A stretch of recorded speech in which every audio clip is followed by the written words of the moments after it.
Oi, eu sou a Dina Feldman, eu sou atriz, contadora de histórias e hoje eu vou conversar com o Nakoshia sobre a contação de histórias para adulto Yentel, a menina que queria estudar, e sobre o projeto onde está inserido, que é o Papo de Menarca, com oficinas de contação de histórias, a oficina Papo de Menarca, e a oficina de confecção de absorventes sustentáveis. Está acontecendo nas 4 áreas da cidade de São Paulo e também no centro. Estamos aqui hoje com Dina Feldman, atriz que está encabeçando o projeto Yentel, a menina que queria estudar. Conta pra gente o que tá dentro desse projeto tão importante da gente falar hoje sobre mulheres. Vamos lá. Primeiro até surgiu, a gente começa a fazer, né? A gente tem vontade de fazer alguma coisa e aí a gente vai se dando conta quando ele vai avançando. Então, agora que a gente está com o projeto rodando, a gente até pensou que numa segunda temporada ele vai chamar Yentel, a mulher que quer estudar, que queria estudar. Mas o conto original é Yentel, o menino da Yeshiva. Ele é um conto do Isaac Bashevis Singer, que foi um escritor que escreveu em Yiddish e foi até prêmio Nobel de Literatura, que conta essa ideia da menina que se veste de homem para estudar.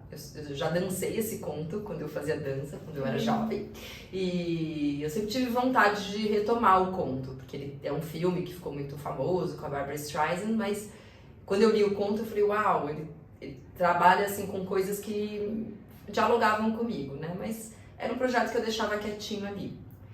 Aí eu sempre tive muito interesse com as questões do feminino, e estava pesquisando há bastante tempo essa ideia da donzela guerreira, que é esse personagem que se veste de homem para poder existir, e Yentel entra dentro disso. A Mulan é um personagem que a gente também conhece, né, bem famoso. Tem outras dentro da história mesmo, que são lendas, mas porque também tudo que envolve mulher às vezes acaba virando lenda. Se a gente pensar que a história das mulheres, ela é uma história de apagamento, né? A gente tem muitas histórias de poetisas ou de mulheres que eram trancadas em hospícios, que eram tidas como histéricas, ou que todo o seu legado era queimado, que a família queimava diários e cartas. Então é uma história de invisibilidade, né? Infelizmente. Então, infelizmente, que continua. Então a gente acaba tendo histórias que são lendas, né? Não sabemos se aconteceu ou não, mas estão aí, sobreviveram de alguma forma. E essa personagem que se veste de homem para estudar, ela me tomou assim, para estudar, para trabalhar. Até achei pessoas recentes, histórias verídicas acho que na Albânia, há alguns anos eu vi uma reportagem de uma mulher quando ela ficou viúva, ela na cultura ali local, ela teria que se prostituir para continuar sustentando a família. Então ela se vestiu de homem, passou anos vestida de homem para poder tocar os negócios. E até achei muito estranho quando divulgaram, porque eu falei, poxa, agora vocês revelaram a idade dela, né? E era uma história real. Então é uma história que me fascina e me levou essa pesquisa há alguns anos. E eu cheguei nessa ideia da armadura, né? Dessa mulher então, que a gente reconhece no nosso comportamento, não literal, a gente não está se vestindo de homem, mas de muitas formas a gente está se vestindo. E aí eu adoeci. Eu estava numa pesquisa de uma peça sobre esse assunto, eu adoeci do útero. E eu comecei a sangrar, mas sangrar muito. Eu sangrava 20 dias por mês, os 7 primeiros uma hemorragia.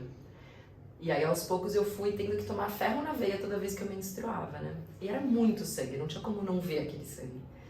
E eu comecei a estudar sobre o ciclo menstrual, e tentar entender o que estava acontecendo, né? Tinha um mioma no meu útero, tinha endometriose, eu nunca tinha ouvido falar em endometriose na minha vida. E aí fui falando com mulheres e fui vendo uma dor que eu desconhecia, de mulheres que sofrem isso há muito tempo, de como o nosso sistema de saúde é despreparado para isso, né? Então, como às vezes um diagnóstico pode demorar 15 anos, pode acabar com uma vida, né? Mulheres que acabam com seus relacionamentos, com sua carreira, que não conseguem estudar, porque são dores incapacitantes, e o mundo se escancarou para mim sobre isso. E nesse percurso eu nunca pude tomar pílula anticoncepcional. E aí, quando eu adoeci, sem tomar pílula, eu falei, faz 20 anos que a medicina fala que eu não posso tomar, porque eu tenho umas questões de circulação e tal, e agora eu tenho que tomar? Tem alguma coisa esquisita aí. E aí eu comecei, nesse fui atrás de medicina chinesa, que pra mim foi legal, mas fui estudar o ciclo menstrual. E aí foi revelador. Coisas muito simples, como quando a gente vai menstruar, a gente precisa descansar. Em algumas culturas mais originárias, que estão mais conectadas com a natureza, as mulheres ficam afastadas das suas questões por 4 dias. Porque a gente está sangrando. E isso demanda uma energia. Eu não posso ter a mesma vida que eu tenho durante o resto do meu mês. E logo depois que a gente menstrua, a gente tem uma energia absurda. Então, como se compensasse, sabe? E eu fui percebendo coisas que em 40 anos de vida eu não sabia. Eu desconhecia sobre o corpo que eu carregava, que eu habito. Isso foi muito chocante. E comecei a fazer lives no Instagram. Tava todo mundo fazendo, falei, vou fazer. Chamei o projeto de Papo de Menarca. E eu lembro que minhas amigas falavam, ué, a gente tá mais perto da menopausa, agora você tá falando de menarca, você já tá quase acabando. Eu falei, eu nem pensei nisso. E aí comecei a fazer as lives, não vai ter interesse, ninguém vai querer ouvir e tá tudo bem. E teve interesse, acho que eu fiz 20 e eu só parei porque eu não tava mais dando conta de levar um projeto que não era um trabalho, exige ali um esforço e eu não tava mais dando conta. Eu falei, acho que isso aqui tem que virar alguma coisa. E aí em casa também, com a minha filha, que tava com 9, fez 10, agora tava quase fazendo 11, a gente vendo um monte de filme, eu falei, gente, não tem menstruação nas narrativas, não tem série, muito incipiente de alguma forma. Agora tem um filme infantil que está tratando do assunto, mas foi né? Aliás, todo mundo me mandou quando lançou o filme, você tem que ver, eu virei referência da menstruação. E falei, como assim? A gente menstrua todo mês? Como que você pode ter uma série que nenhuma personagem menstrua? Como você pode ter filmes e filmes e filmes que essa questão não é colocada? E eu comecei a ficar monotemática, né? Falar muito disso e percebi que a gente não conversava. Eu não conversava sobre esse tema com as minhas amigas. Tem até uma vergonha de quando a gente sofre, né? Eu tenho muita cólica. É quase como se você tivesse culpa que você tem cólica. E pensando nisso, eu comecei a pensar nesses projetos, na questão da armadura, e aí me deu um clique. Falei, tudo bem, a gente se veste de homem para existir e esses personagens trazem essa narrativa. Mas a gente vaza. A gente vaza como mulher, né? A gente sangra, a gente vaza leite, a gente vaza líquidos de várias ordens, a gente vaza. E aí eu consegui esse edital agora da prefeitura para fazer o primeiro dos projetos que eu estou chamando de trilogia, que é o Yentl, essa contação de histórias para adultos, que embora seja contação de histórias é para o público adulto. E quando eu fui para a sala de ensaio, eu fui dentro dessa ideia do Papo de Menarca, né? Como trazer essa história à luz dessa pesquisa, desse universo que eu estou imersa, assim. E aí a Malu Bazan, que eu chamei para dirigir, fez uma proposta e a gente foi trazendo outros textos, fomos fazendo fricção com outras narrativas, e aí virou o Yentl, a menina que queria estudar, que traz poemas contemporâneos de artistas de agora, que traz outras coisas que vão trabalhando ali com a gente está contando a história da Yentl, mas friccionada com toda essa ideia do Papo de Menarca. E aí junto com o projeto tem os espetáculos, né, tem as apresentações, mas tem uma oficina do Papo de Menarca, que eu chamei, que é uma oficina da gente trabalhar as ferramentas e as questões, ali as principais bases do que é uma contação de histórias, mas a partir da história de Menarca.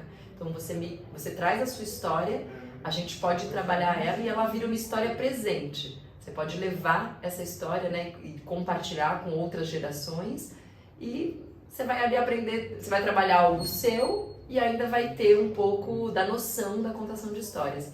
E outra oficina que a gente mais mão na massa, vamos dizer assim, que é de confecção de absorvente sustentável, que esse foi outro universo que abriu para mim, porque eu nunca mais usei um absorvente de farmácia.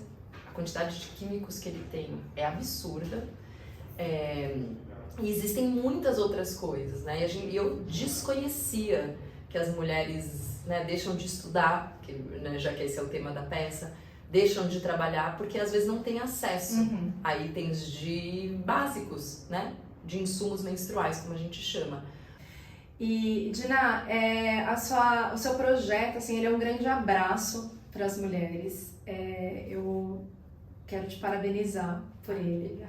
E a gente vai deixar o serviço aqui embaixo no vídeo para quem quiser e puder ver. Divulguem, compareçam às oficinas, porque esse trabalho é maravilhoso, fundamental, essencial, necessário. Eu não tenho palavras para dizer o quanto que vocês devem vir assistir essa mulher maravilhosa e a sua contação de histórias sobre Yentl, a oficina de contação de histórias, a oficina de fabricação de absorventes. Vamos falar sobre isso e vamos nos dar as mãos. Homens também compareçam, Sim, informação muito. é necessária, vamos conhecer de uma forma lúdica esse assunto. Dina, muito obrigada por estar aqui com a gente e as portas aqui sempre abertas. Obrigada. Muito, muito obrigada, um prazer falar com você. Foi um prazer mesmo. Obrigada.